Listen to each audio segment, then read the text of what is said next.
सीताराम जी महाराज की जय। श्री सद्गुरुदेव भगवान की जय। श्री हनुमान जी महाराज की जय। श्री गौरांग देव की जय। श्री नित्यानंद जी महाराज की जय।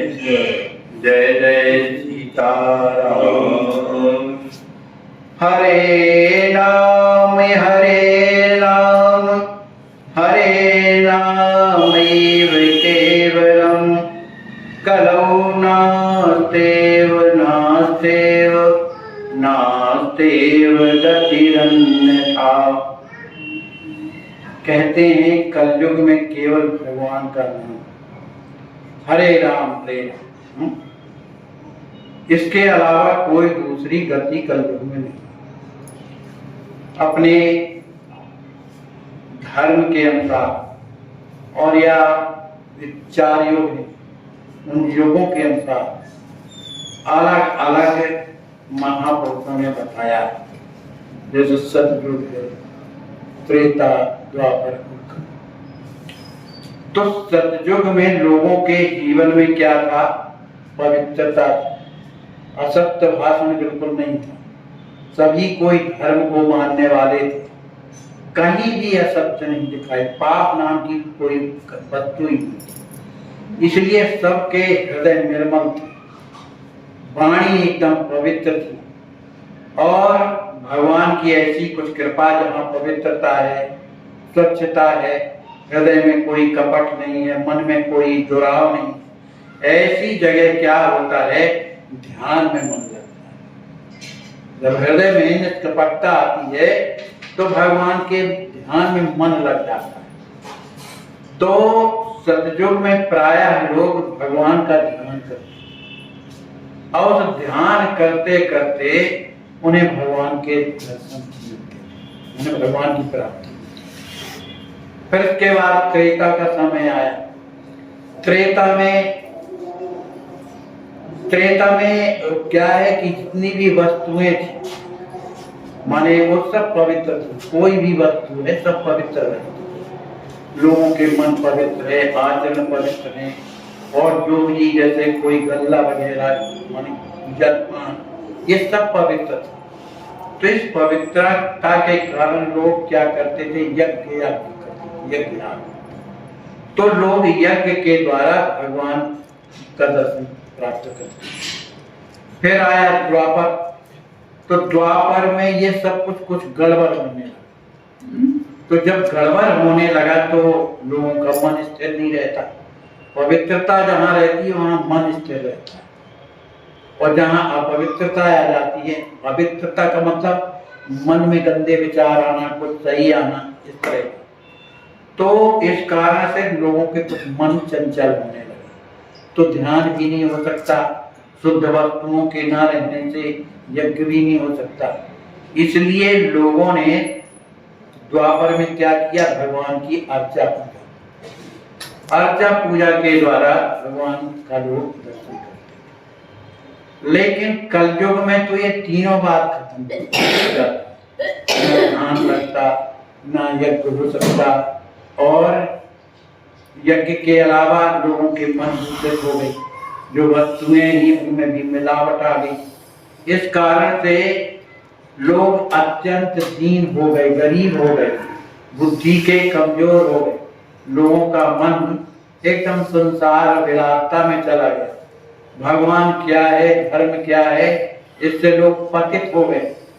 मन लगाओ तो मन नहीं लगता, कोई वस्तु शुद्ध नहीं है, इस कारण यज्ञ नहीं हो पा रहे। इसलिए महापुरुषों ने केवल कल्याण का रास्ता क्या है? हरे नाम हरे राम। भगवान का नाम केवल कल्याणकारी है, और इसी से भगवान का दर्शन होता है। जो माने आवत हृदय स्नेह विषेके, सुमरिय नाम रूप विदे। राम जी का बिना स्वरूप देखे हुए भी आवत हृदय स्नेह विषेके सुमरिय नाम स्मरण करने से भगवान का ध्यान और रूप हृदय में आने लगता है। तो इस तरह से महाचैतन्य प्रभु नित्य प्रति संकीर्तन अपने श्रीवाल जी के यहाँ करवाते हैं, लोग आते हैं, जाते हैं, कीर्तन करते हैं, लेकिन जो जाते हैं ये लाभ उन्हीं को मिलता है। बाकी संसार में केवल जितने नदिया के लोग हैं या नवद्वीप के लोग हैं उतने से काम चलना नहीं।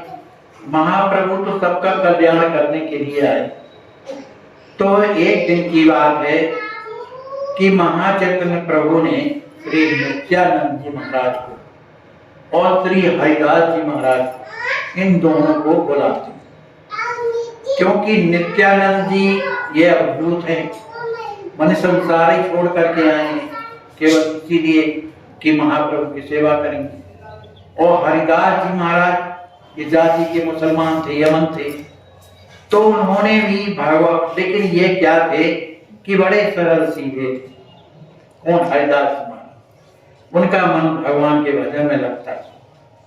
तो इन दोनों को बुलाया और कहा भाई देखो अभी तक तो ये घरों में कीर्तन होता था, घर में कीर्तन करते थे, लोग आते थे भगवान का कीर्तन करते, तो इतने से अब काम थोड़ी चले। हमें तो सबके मौके द्वारा भगवान का कीर्तन कराना है, तब ना कल्याण चले होगा। तो ये बात को सोच करके महाचैतन्य प्रभु ने कहा कि वह आप लोग ये बीड़ा उठाइए, दोनों लोग, कि वो चाहे पतित से पतित क्यों ना हो, ब्राह्मण हो, चंडाल हो, कोई भी हो, सबसे भगवान के नाम की भिक्षा मांगो, उनके पास जाकर के उन्हें प्रणाम करो। वो कोई भी हो, किसी जात का हो, इससे मतलब नहीं, सबके चरणों में प्रणाम करो और प्रणाम करने के बाद हाथ जोड़ करके भिक्षा मांगो। और भिक्षा में क्या मांगो? भगवान नाम, कि भाई आप भगवान का नाम स्मरण करिए, यही हमें भिक्षा चाहिए। तो इस तरह का उपदेश महाप्रभु ने उन दोनों को दिया।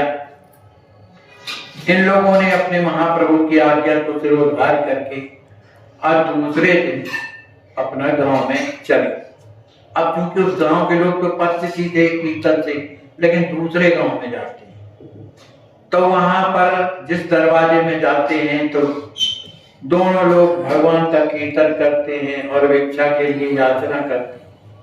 तो जो ग्रह के लोग हैं बाहर आते हैं, ये स्त्रियां कोई भी आती हैं तो कुछ ना कुछ हाथ में लेकर के आती कि भिक्षु कहेंगे, तो कहने लगते हैं माता जी हमको ये भिक्षा नहीं चाहिए। तो क्या चाहिए? कहा एक बार आप भगवान का नाम उच्चारण करो, हरे राम राम राम हरे हरे, केवल एक बार उच्चारण करो, यही हमारी भिक्षा है। अब इससे बढ़कर के भिक्षा क्या है? अब चूंकि ये दोनों अद्भुत आए हैं तो उनको भिक्षा देनी है, तो इस तरह से वो प्रत्येक घर में जाकर के इसी की भिक्षा मांगते हैं, क्या भगवान नाम आप हमको सुना दीजिए, बस यही हमारी भिक्षा है। इस तरह से वो दोनों के दोनों संपूर्ण माने सुबह से लेकर के शाम तक जहां तक जा पाते थे प्रत्येक घर से भिक्षा लेते थे, केवल भगवान के नाम की, ये दोनों के।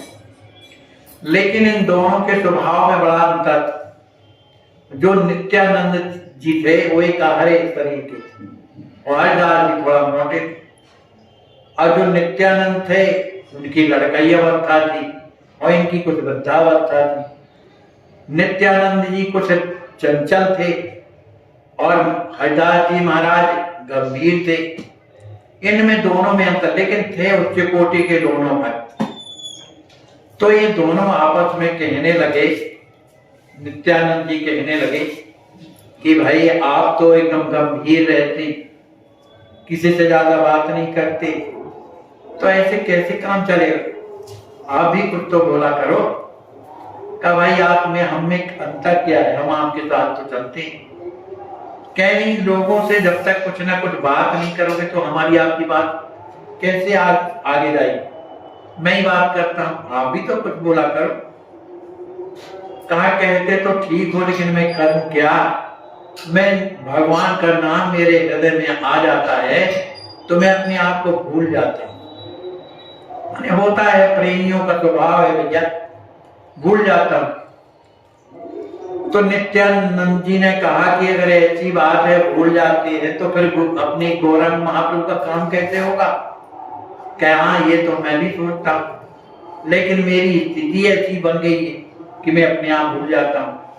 इस तरह से पूरे गांव में वो घूमते हैं, एक गांव के बाद दूसरा गांव, और जो भी जिन लोगों से भिक्षा मांग करके लाते हैं या कुछ भी, तो आकर के शाम को अपने महाचैतन्य प्रभु से बताते हैं कि आज इतने लोगों से हम लोगों ने भिक्षा लिया राम नाम। महाचैतन्य प्रभु बड़े प्रसन्न होते और सोचने लगते हैं कि किससे जैसे आप लोग भिक्षा मांगते हैं कुछ प्रभाव पड़ता है लोगों पर। कहा प्रभाव ये पड़ता है कि वो लोग भी भगवान का नाम स्मरण करने लगते हैं। भिक्षा मांगा तो पता नहीं है राम ही नाम की कृपा है कि उनका मन उस तरफ खिंचता है, तो राम नाम लेने लग जाते हैं। तो बड़ी प्रसन्नता हुई कि भाई धीरे धीरे कार्य होगा, एकदम से तो होगा। अब ये रोजाना क्या करते थे नित्यानंद जी, किनकी अवस्था बाल्यावस्था जैसे थी, जैसे लड़के जा रहे अब वो कोई काम में लगे तो उन्हीं के पास बैठ करके उन्हीं को चींटी ले लेते थे, कहीं कुछ भी कर लेते थे, तो बेचारे बड़े दुखी होते थे। कहा भगवान का नाम लो, कृष्ण कृष्ण कहो, उनसे भी इस तरह से करवाते थे। तो इस तरह से सब, चाहे वो लड़के हों चाहे कोई, कहीं स्त्रियां आ रही हैं जा रही हैं कुछ बोल माने कह रही हैं आपस में, वहां ये घुस जाते थे।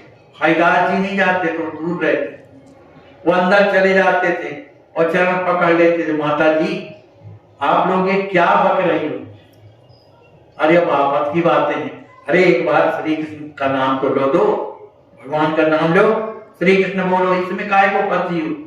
तो अब चूंकि वो छोटे थे लेकिन चरण पकड़े हैं तो उनके तरफ देख करके स्त्रियां स्वाभाविक हरे कृष्ण हरे राम कहने लगी। तो कुछ दिनों में आस पास के गांव में अब लोगों का इस तरफ खिंचाव, तो अब जो भी स्नान करने जा रहा है तो बड़े जोर से भगवान का कीर्तन करते जा रहा है, लड़के लोग पाठशाला जा रहे हैं तो भी भगवान का नाम लेते हुए चले जा रहे। माने ऐसा वातावरण अपने आप, भगवान का नाम खुदा ही ऐसा है कि अगर थोड़ा भी मन लग जाए तो फिर वो पकड़ता ही जाता है आदमी को, और रात दिन फिर भगवान का नाम लेता रहता है। इस तरह की स्थिति हो गई, जहां देखो वहां भगवान का नाम, जहां देखो भगवान का नाम। लोग कथा नहीं जानते लेकिन भगवान के नाम में प्रेम हो गया। और वहां का वातावरण इतना कि बंगाल में लोग अधिकांश मांस भक्षी होते हैं आज भी, और शराब पीते हैं, गलत आचरण उनका जीवन का बना रहता। तो इस वातावरण में भी ये दोनों के दोनों महापुरुष ऐसी जगह जाते जहां ऐसे काम होते हैं, जहां मंदरा पिए कहीं कुछ भी। तो हरिदास जी कह देते, क्या नाम से, हाँ हरिदास जी बोलते हैं, भैया नित्यानंद बोलो इनके पास जाके क्या करोगे, ये नशे में चूर है, किसी के पास जाओगे वो मानेगा नहीं, कुछ उल्टा पुल्टा बोलेगा। कहा तो ये बताओ गौरांग महाप्रभु की जो बात है, हमको जो आज्ञा मिली है उसका क्या होगा, हम नहीं जाएंगे।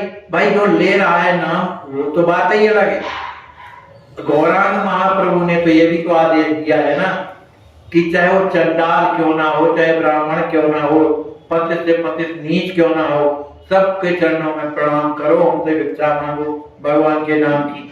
तो चलो इस तरफ भी चलते। अब वो परा जहां जाते हैं दारू पिए कहीं कुछ पिए, उनको कहा मतलब, तुमसे कहते हैं भैया भिक्षा दे दो तो कोई अकड़ के बोलने लगता है क्या भिक्षा मांगता।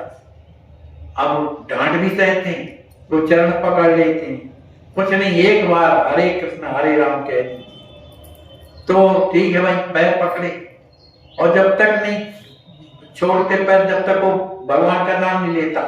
माने कहने का हो कि एक बार भी अगर नाम निकल गया तो उसका कल्याण होगा, ये माने महापुरुषों की बात। इस तरह से होते होते कई गांव लोगों में रोजाना जाना और रोजाना आना, ये काम करते रहे। अब इनके नाम का प्रभाव ये हो गया कि इन दोनों महापुरुषों को जो भी देख लेता उसके मुख से अपने आप भगवान का नाम स्मरण होने लगता कि भैया ये वही है जो कीर्तन कराते रहते हैं। अब इनके प्रति सद्भाव हो गया लोगों का। अब ये कौन है, तो गौरांग महाप्रभु का बताते हैं कि ये प्रचार उनका है। तो गौरांग महाप्रभु के प्रति भी झुकाव लोगों का हो गया।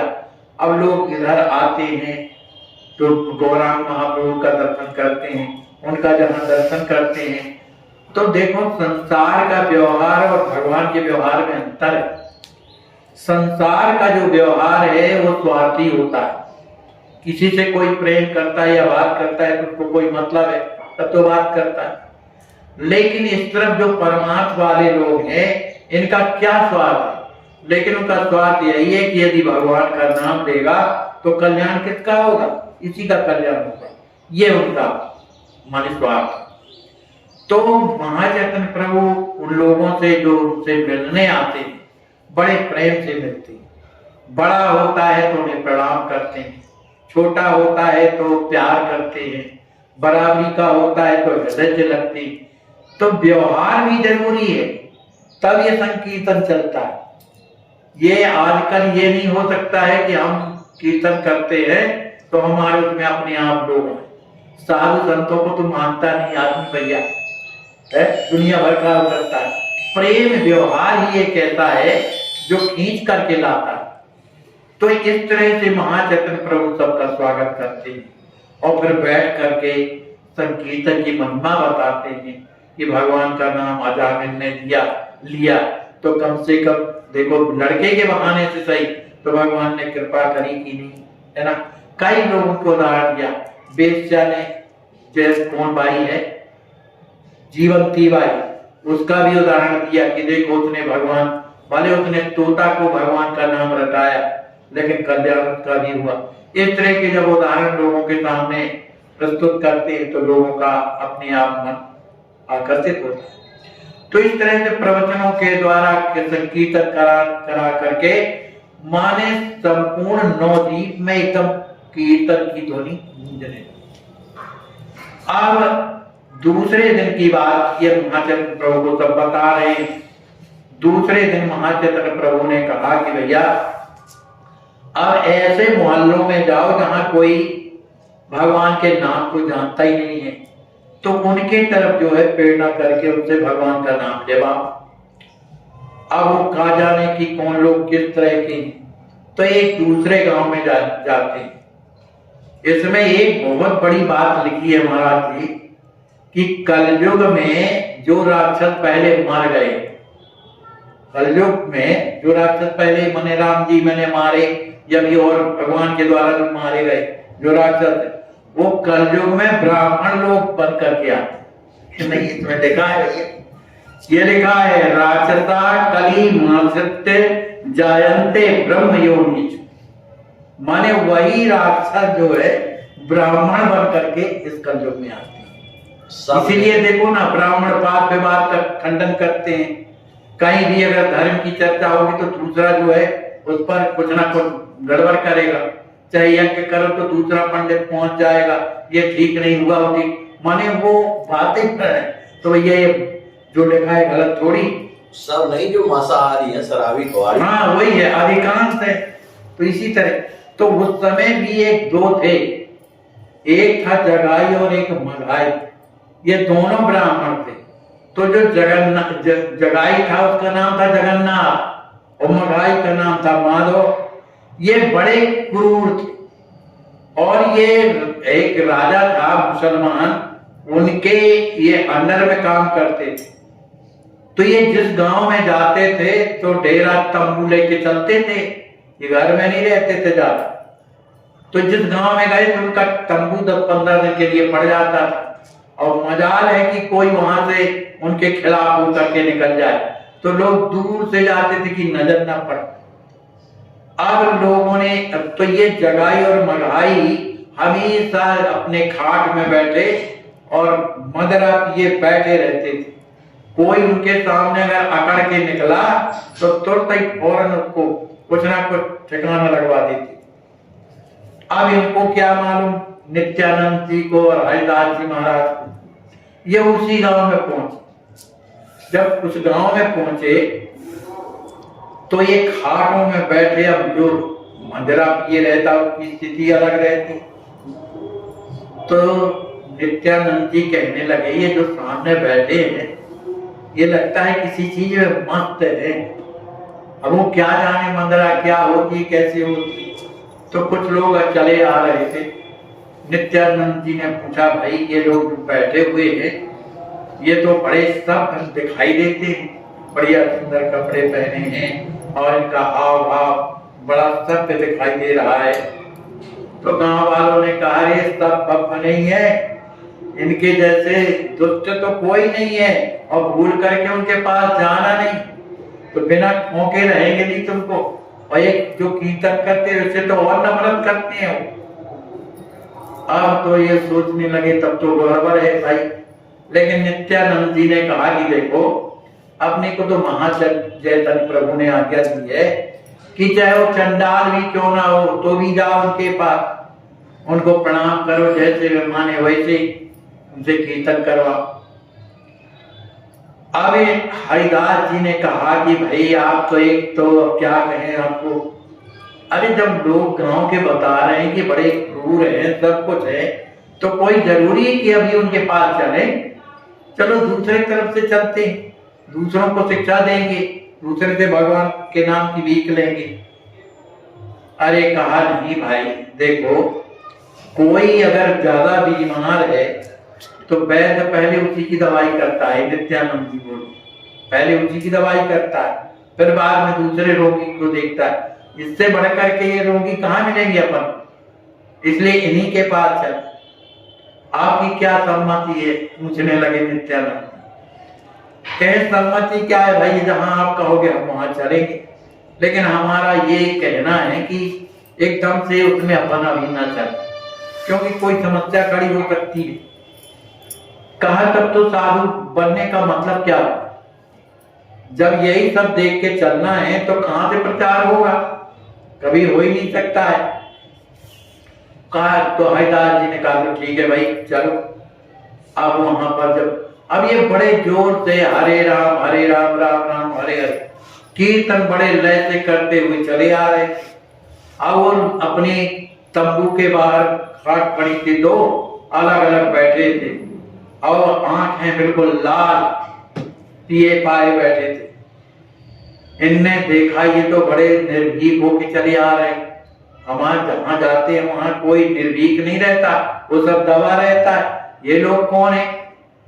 और कीर्तन करते जब पास में आ गए तब उन्होंने डांटा, है कौन हो तुम लोग, इतने जोर से कि क्या कर रहे हो?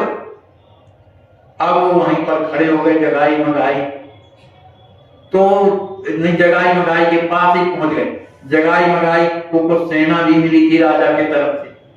तो भाई कहा, बोलो कोई है यहाँ पर, इन पकड़ो इन दोनों बदमाशों को। बदमाश कह रहे, दोनों बदमाशों को पकड़ो और लगाओ पिटाई। अब वो खुद दौड़े दोनों, जगाई मगाई, तो ये तो भागे वहां से दोनों के दोनों। अब चूंकि जिसका थोड़ा मोटा शरीर है उसे दौड़ते कम पड़ता है। अब हरिदास जी कुछ मोटे थे और बुढ़े भी थे। अब वो पीछे और बार बार पीछे देखते थे कि कहीं हम ही ना पकड़ में आ जाए पहले। तो नित्यानंद जी उनका एक हाथ पकड़े और लगे घसीटने उनको। अब इतने जोर से तेजी से दौड़ रहे थे, अब उनको घसीटते चले जा रहे थे। अब जो दौड़ने वाले जो उनके सिपाही थे उन्होंने सोचा कि साधु होने से क्या मतलब है, ये तो ऐसे ही सबको पिटवाते रहते, तो इनको बोध तो रहता नहीं मन जगाई मगाई को, चाहे जो भी आज्ञा दे देते। उन्होंने कहा बेकार है, साधु के पीछे पड़ने से क्या, तो बेचारे लौट करके दोनों मने जो मने सिपाही से लौट आए। अब ये पकड़े हाथ तो चले जा रहे, पीछे कहे भैया अब नहीं आ रहे, अब तो छोड़ दे भैया। अरे कहा थोड़ी वो तालाब पड़ता है ना, वहां तक चलो, अभी खतरा है। और उनकी हिम्मत नहीं रह गई, कहां तक दौड़े उनके साथ। अब उनको घसोटते घसोटते जब आगे तक पहुंचे तालाब के, तब उन्होंने कहा तुमने तो हमको ऐसे मारा कर दिया, वो बल्कि कम मारता, तुम तो और ज्यादा मारे हो, और चला तो जाता नहीं, झटका मारा तो हाथ किसी तरह से निकाल दिया। अब हाँपने लगे। कहा भैया आधे आधा शरीर तो अभी हो गया, कैसे कैसे काम चलेगा। तो हरिदास जी ने कहा देखो हमें इसीलिए कहा कि भाई उधर मत चलो, बाद में अपन चलते किसी तरह से। अब ऐसे हाँ भी चल रही है, हमारी शरीर ठीक नहीं है, अब कुछ वृद्धावस्था भी लग गई। आखिर दोनों ने कहा कि भाई देखो इसमें गलती कुछ नहीं, क्योंकि महाप्रभु की आज्ञा ही है कि ऐसे लोगों के पास ज्यादा जाओ जो संसार से अलग हैं, जो मदिरा मांस खाते पीते हैं, चंडाल प्रकृति के लोग हैं, उनसे जरूर मिलो, इन्हीं को तो ठीक करना। अरे अच्छे लोगों को ठीक करने में कौन बड़ी बात है, जो बुरे लोग हैं उनका आचरण बदलना चाहिए, और जब ये बदलेंगे तो फिर दूसरे लोग अपने आप बदल जाएंगे। ऐसे आपस में बातें करते हुए और चले जा रहे हैं। अब उन्होंने सोचा अब क्या करें, तो नित्यानंद जी ने कहा देखो ऐसा है कि अब शाम होने वाली, इसलिए अपन लौट करके अब महाप्रभु के पास चले। तो कहा आज तो कोई काम नहीं हुआ, केवल उन्हीं दो लोगों के पीछे पड़ गए, तो किसी से भिक्षा ही नहीं मांग पाए और न किसी ने भगवान का नाम लिया। कहा नहीं लिया है तो अब शाम हो गई तो बताना तो पड़ेगा। तो दोनों के दोनों महाचैतन्य प्रभु के पास आकर के उनके चरणों में प्रणाम करते। अब जैसे ही महाचैतन्य प्रभु ने इन दोनों को देखा, उस समय बैठे हुए सत्संग कर रहे थे, भगवान की लीलाओं का वर्णन कर रहे थे। तो महाप्रभु ने कहा देखो ये लोग आ गए, ये आज और बड़ा काम करके आए हो हैं। अब दोनों की स्थिति तो ऐसी थी कि दौड़ते रह जाए, तो शरीर शिथिल वैसे ही हो गया था। आके प्रणाम किया तो महाचैतन्य प्रभु ऊपर से नीचे तक देखे, कहा आज आप लोग दुखी से हो, बड़े श्रमित दिखाई दे रहे हैं, आज ज्यादा काम करके आए। तो हरिदास जी कहते हैं बच गए यही बड़ी कृपा है, बच के आ गए यही बहुत बड़ी कृपा है। क्या हुआ, कहा इन्हीं से पूछो, नित्यानंद जी से, यही है चाहे जहां आगे लगाते जाते रहे। तो महाचैतन्य प्रभु ने कहा कि बात क्या है बताइए ना। तो नित्यानंद जी ने सब बताया एक तरफ से हाल, और ऐसा कहते कहते और महाचैतन्य प्रभु के, अब चूंकि वो बड़े भाई लगते थे नित्यानंद, कहा आप तो यहाँ बैठे बैठे और बढ़िया प्रवचन सुनाते रहते हैं, और दुष्ट लोग कैसे होते हैं इसके बारे में आपको क्या ज्ञान। ये कहो कि किसी तरह से आपके पास आ गए, आपका दर्शन मिल रहा है ना, आप तो बस यहाँ बैठे बैठे चाहे जिसको जो बताते रहते हो, एक आध बार गांव में जाकर के घूमो तो पता चले।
अब इसके बाद लोगों ने भी कहा कि प्रभु ये जगाई और जो महंगाई है, अब इन किसी तरह से इनका उद्धार, क्योंकि अगर ये बने रहेंगे, उनका स्वभाव अभी इस तरह से बना रहेगा, तो ये संकीर्तन आगे नहीं बढ़ेगा, क्यों ना बढ़ेगा कि नी में नी के द्वारा सब पीटे जाते, तो इस पर कृपा करो। तो अब चूंकि बात यह है कि महात्मा जिस पर दर्शन माने कृपा कर दें तो उसका उद्धार निश्चित है, ऐसा महाचैतन्य प्रभु कहते हैं। एक कथा जो है बड़े महाराज से हमने सुनी थी, महाराज जी जब सूर्य प्रकाश जी का शरीर छूटा था तब की बात। बड़े महाराज ने एक कथा सुनाई कि एक संत थे, अपने अलमस्ती में घूमते घूमते एक गांव में पहुंचे, तो एक बड़ा नास्तिक आदमी, बड़ा धूर्त आदमी था, वो गांव के बाहर रहता था। उसका घर बगल में बना हुआ था और उसके 5-6 लड़के। तो लड़कों के साथ वो बैठा हुआ उन लड़कों से प्यार कर रहा था। कोई लड़का गोद में बैठा, कोई इधर बैठा, कोई सिर में बैठा। और महात्मा जी ये सब देख करके और खड़े हो गए और कहने लगे, क्यों भैया ये बच्चे आपके हैं सब? और कहें क्या तुम्हारे हैं क्या? दुष्ट तो ऐसे ही होते, मेरे तो है ही। अच्छा अच्छा अच्छा, बहुत बढ़िया बहुत बढ़िया। करते क्या? ने कहा तुमसे इससे क्या मतलब है, तुम बाबागिरी वाला काम ना भागो यहाँ से, जबरदस्ती खड़े हो यहाँ पर। अरे कहा राम राम राम, ऐसा क्यों कहते हो भैया? हम तो भगवान के, आप लोग भगवान के हो इसलिए खड़े हो गए। आप भी मनुष्य हो, हम भी हैं, तो मनुष्य मनुष्य प्रेम करता है, पर यह है कि भगवान का नाम लिया करो भैया, क्योंकि संसार बड़ा विचित्र है, कोई किसी का नहीं होता।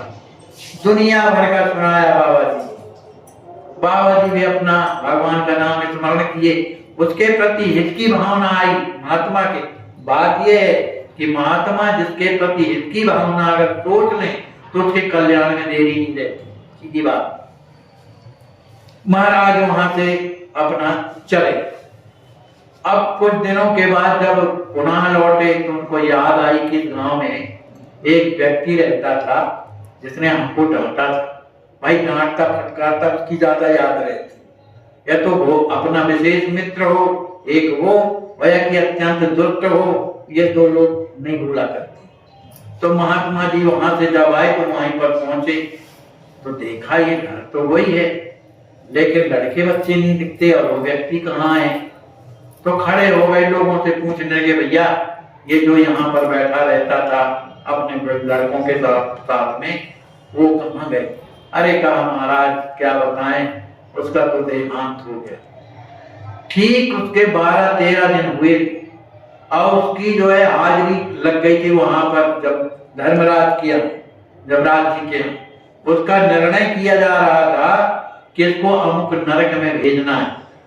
और कितने ही महात्मा ने इधर याद किया उसकी, माने उस व्यक्ति का, और कि वहां फैसला बदल गया। इधर जो है महात्मा जी ने याद किया और वहां उसका फैसला नरक को हो रहा था, वो फैसला बदल गया। उधर एक पहुंच गया कि भैया ये तो संत जिसकी चिंता करें वो कैसे नरक में जाए, वो तो भगवान का भक्त है, क्योंकि भगवान के संत होते हैं। तो उसका फैसला बदल गया, कहा भैया ये नरक नहीं जाएगा, क्योंकि जिसकी चिंता संत करे वो नरकगामी कैसे हो सकता है?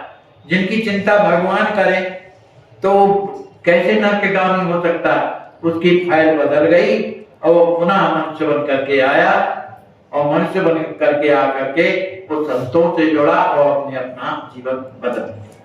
तो कहने का भाव यह है कि संत जिस पर कृपा कर दें उसके प्रति सोच भर लें कि भैया इसका कल्याण होना चाहिए। संत सहाय दुख परे लाभ, है ना। जैसे बंदम संत समान चित, संतों का न कोई अपना होता और न पराया होता। बंदम संत समान चित, हिता निहित नहीं कोई, गति अंजल शुभ सुमन जिमी सम सुगंध करो। जैसे फूल है, एक हाथ तोड़ता है तो आखिर वो उससे अलग कर रहा है ना, दूसरे ही तो कर रहा है, लेकिन एक सहारा देता, दूसरे रखता है। लेकिन वो फूल क्या है? वो संत है कि तोड़ने वाले को भी इस हाथ को उतनी सुगंध देता है जितना सहारा देने वाला। इसी तरह से संत को कोई कष्ट भी दे